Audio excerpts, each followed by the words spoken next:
Hello and welcome to Reef Aquatics, $20 do-it-yourself nano build. This is going to be part 2, and for those of you who are following part 1, you could tell at 3 months and 19 days I sort of jumped the gun. We'll get into that at the end of this video, why I did that. So let's look at how we got this tank started. This tank was originally supposed to run for 4 months without any corals in it. Month 4, when you start month 4, you had your fish, minimum cleanup crew. As things start to develop, the diatom stage, green hair algae stage, you start putting more and more of your cleanup crew in, and at the end of the 4 months, you are algae free, no diatoms, and you've actually started growing some coralline algae on your glass, and at that point you're ready to start adding corals. We didn't do that. We jumped the gun. Again, I'll get into that at the end of this video. So the first thing that we did was we went ahead and added some, I believe it's Carib Sea's Ocean Direct sand, and that was approximately 40 pounds worth to fill this up and get us up to the level. That was around $94, $95 to get that in here. And Ocean Direct, I can believe it because there's a lot of shells, chunks of coral, scallops, things of that nature. Just, in my opinion, somewhat a mess. Not something that I'm actually used to, but whatever, I digress. Once we added the sand, I waited for things to settle the next couple of days, and I added 2 pieces of live rock, Fiji live rock, from my 20-gallon SPS system. Now, the reason why I chose that rock is because that rock was infested with green hair, or green star polyps, I'm sorry. So it was infested, so I brought it in here and figured without any light for 3 months or 4 months, it'll die off. Not so much the case. There's still a little bit of it coming back, but I got something that's going to fix that later on. But anyway, that's what I started the system out with, those 2 pieces of live rock. It did not take long for all the worms to start to colonize and all of the microfauna to start populating the sand bed. I've seen spaghetti worms, peanut worms, regular bristle worms, a couple of brittle stars here and there, and I maintained all of that by ghost feeding the system.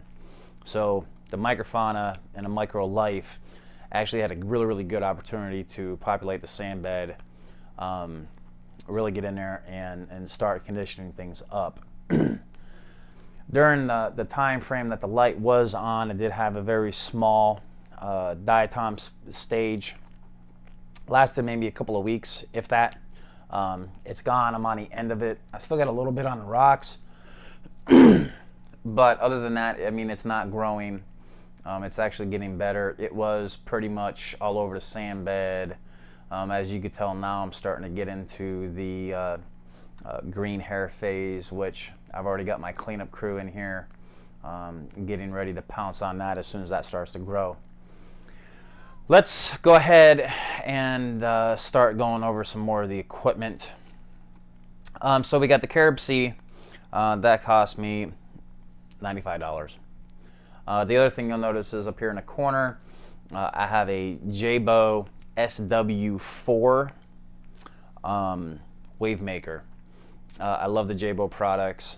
I've got 4 of the same exact wave makers in my SPS. Excellent pump.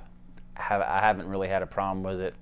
On that particular system, the Apex unit is, I've put in all tons of different wave generating programs and stuff like that, so I get a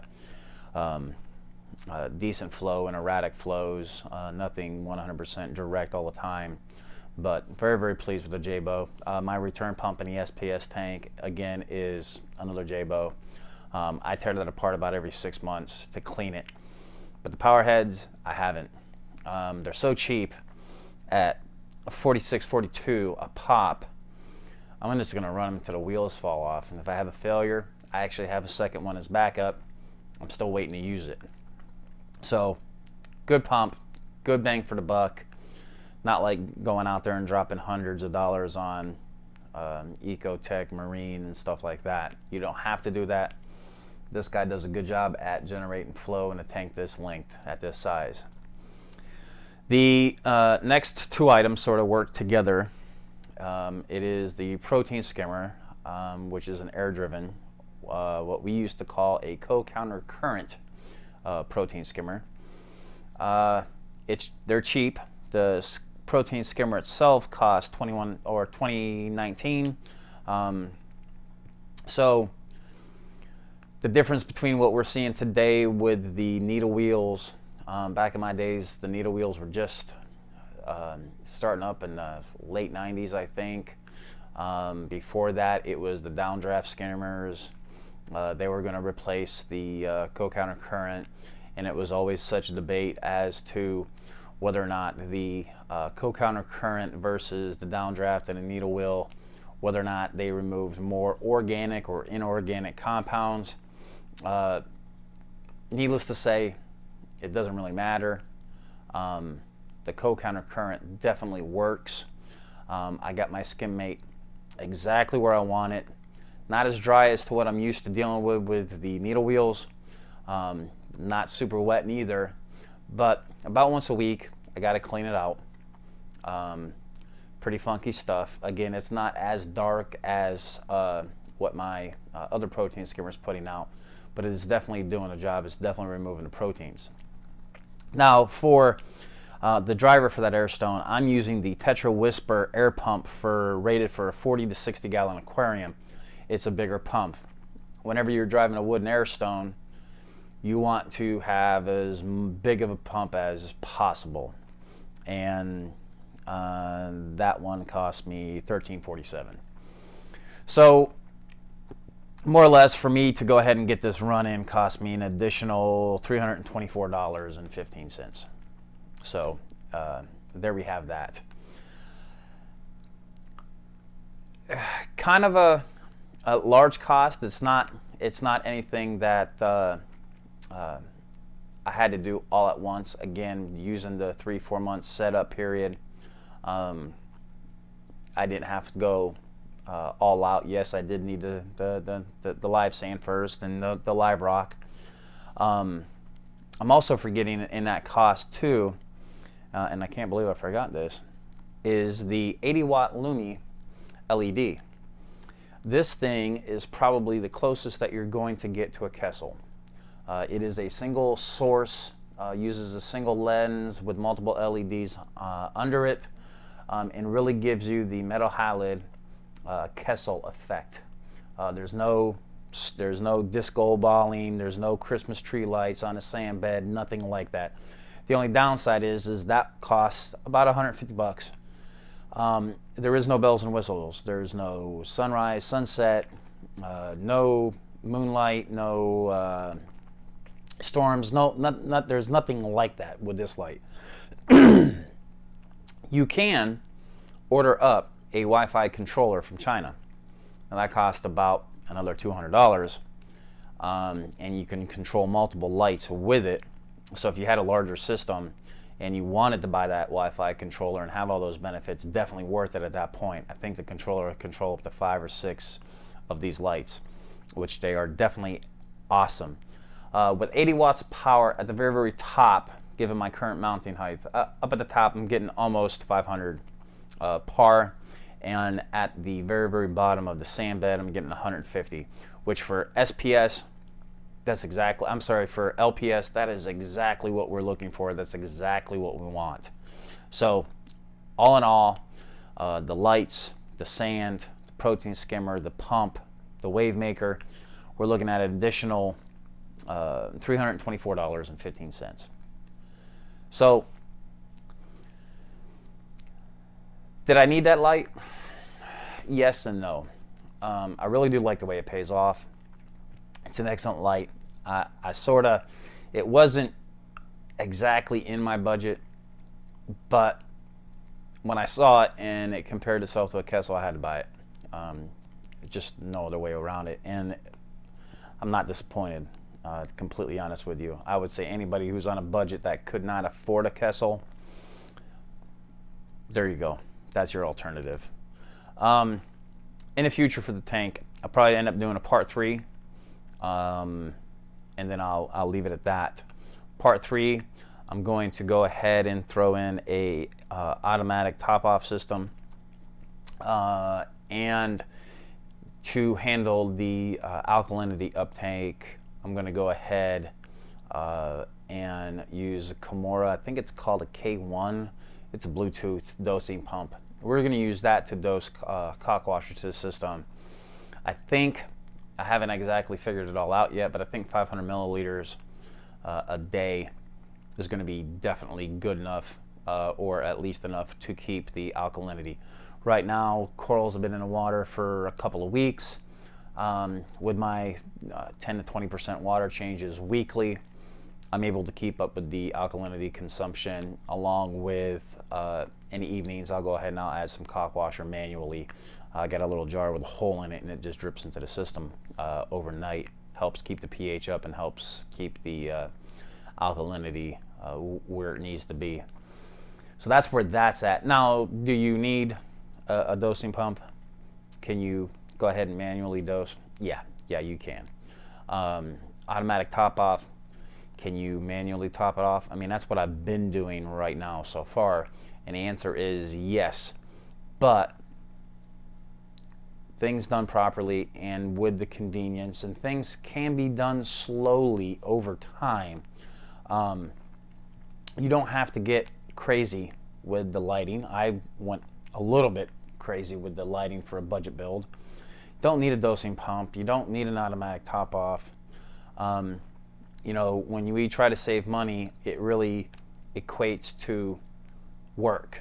So at this point, I'm definitely going to say it's set up. I'll do a part 3 for the dosing pump and the automatic top off, and definitely leave it at that, and we'll call that quits. But right now, basically, we're at that point where she is done. This will maintain life. Right now, just to give you guys, I got 1 coral beauty, I got a skunk cleaner shrimp, I got 5 blue chromuses running around in there, I got some brain coral, I got 2 heads of acans, hammer coral, frog spawn, candy cane, Duncans, some hexagonal, I can't even say it, and I'm so horrible with names, especially Latin. Gorgonian or Gorgonian. I got a couple of frags in there that I stuck in there just now, and some green star polyp on the back of the glass, which I really like. Green star polyp on the back of glass and on the overflow boxes and stuff like that. I really think it does a good job at keeping the tank more interesting, making it look better, giving it more motion, more fluent, more of a flowy look to it. But I'm definitely going to call this done. Now, why did I jump the gun? Let's go ahead and cover that. I don't know how, but maybe it was the random flow generator. I have storms on there and detritus and stuff like that set up on my Apex, where at random times during the day it'll generate storm-like waves. The other one is my detritus mode, where it really does a good job of picking everything up off the sand bed and suspending it in a water column so that it can be sucked out by the overflow box and caught up in the filter socks. It must have happened at the right time in the right place, because this frog spawner right here swung and beat the living bejeebuses out of my disc plating Montipora, beautiful red, and it was nice. It was growing. It was doing so good, and I came home one day and looked at it, and in the center of it just destroyed, and it looked like there might have been one of the pieces of the frog spawn tentacle stuck right there in the center. At that point, I just watched the tissue recess in that area and completely destroyed me. It was at that point, I was at the third month mark, is at that point I just said, to hell with it, I'm getting everything out. I had a couple pieces of jewel coral that were bashed on by the hammer. They're recovering really. Jewel coral grows extremely fast, so it's recovering really fast. The Montipora disc, that's probably going to take a minute for it to recover. I actually got a couple of pieces of Hollywood Stunner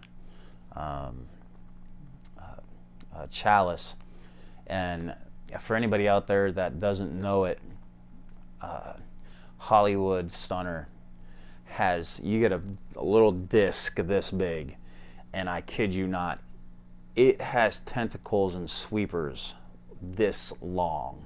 I had no idea that they were that long, and how much all the corals in that vicinity were in danger given any kind of wave pattern. So at night, you just send out these big streamers and just beat everything around it. So I scratched that out of the tank. I grabbed a couple of pieces. I got them in here now, and I would like to say with any luck it'll start growing, but you cannot kill the stuff. I've already scratched it once. There's a pretty good possibility I'm going to end up having to go back in there again and scratch it out again to make sure that there's no chances of it recovering. That stuff's just a nightmare. It's definitely one of those corals that should be kept on a frag plug, or glue it to the back of your glass. Something somewhere in the vicinity of what you do not want to grow, because it will literally just send out those big streamers and just crack the hell out of anything that's in its vicinities. But there you guys have it. That's the reason why we jumped the gun.